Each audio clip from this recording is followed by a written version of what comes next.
તો મહાયુદ્ધના 40 દિવસ બાદ અમેરિકા અને ઈરાન વચ્ચે સીઝ ફાયર ઉપર બની સહમતિ. ટ્રમ્પે 2 સપ્તાહ માટે સીઝ ફાયરની કરી જાહેરાત.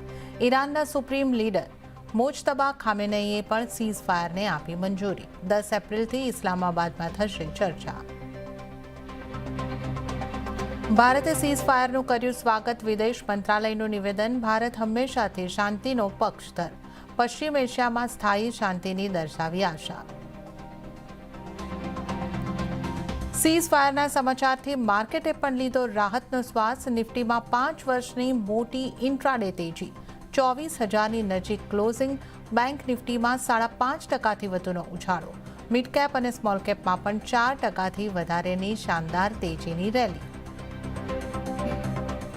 યુએસ ઈરાન સીઝ ફાયર છતાં ઇન્ડસ્ટ્રીને સરકાર આપી શકે છે ₹2.25 લાખ કરોડ રાહત પેકેજ.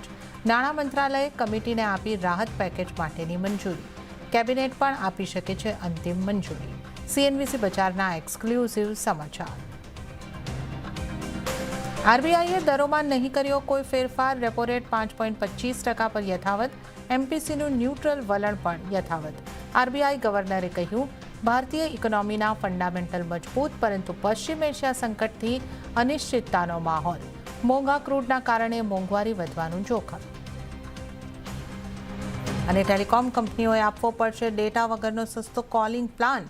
ટેલિકોમ રેગ્યુલેટર ટ્રાઈએ જાહેર કર્યો ડ્રાફ્ટ રેગ્યુલેશન. 1 મહિનાથી લઈને 1 વર્ષ સુધીનો સસ્તો પ્લાન હશે ઉપલબ્ધ. અને માવઠાએ ખેડૂતોની કમર તોડી. સાબરકાંઠામાં જણસી પલળી. મહીસાગરમાં બાજરીના પાકને ભારે નુકસાન.